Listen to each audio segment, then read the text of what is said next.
This is the small demonstrators, a small group of demonstrators that have gathered outside of the Canada Christian College, where Pam Geller is going to be speaking any time right now. She is an American activist, some would say an Islamophobic as well. Many people have called her that. A controversial speaker, to say the least, and she has been involved in several controversial meetings and is up here speaking. Now, interesting thing, in Britain, she was actually banned from coming into the country to speak, saying it was against the discourse for the public.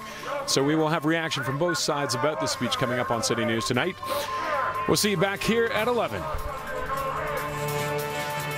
So tonight on City News, I'm Roger Peterson in the north end of the city at the Canada Christian College. Pam Geller speaking there tonight. Now, she's been labeled Islamophobic by her critics. We will speak to some of her opponents coming up. Her lies lead to a lot of people getting radicalized. Again, so it's an irrational fear of Muslims and immigrants and anybody who looks remotely like a Muslim. That was one of the protesters who greeted controversial American activist and commentator Pam Geller. That was at a Don Mills school tonight, and she was giving a speech there. Now, Geller has been accused of Islamophobia and for her views on, including her strong support of the counter-jihad movement, which believes that Muslims are slowly taking over America. Now, Britain has banned her, and some of the protesters we spoke to tonight feel Canada should have done the same.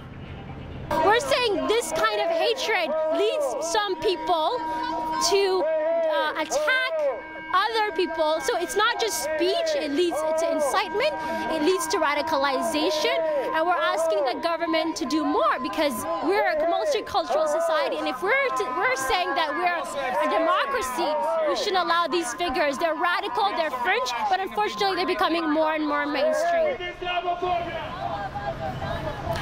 A heavy police presence there tonight, and times it outnumbered the protesters there, just in case there was trouble, but there wasn't any, the only exception being the two sides trying to drown each other out with their loudspeakers.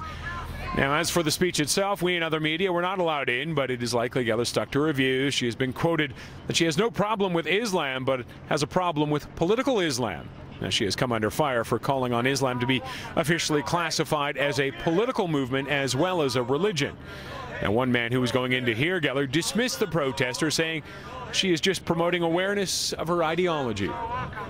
I think it's important for us to get as much information under our belt as possible, so that when we're engaged in a conversation, we can actually present facts and logic as opposed to just rhetoric and emotional blabbering.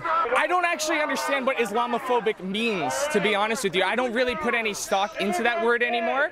So when they can define it in a more clear and upfront way, then maybe I'll put some weight into it.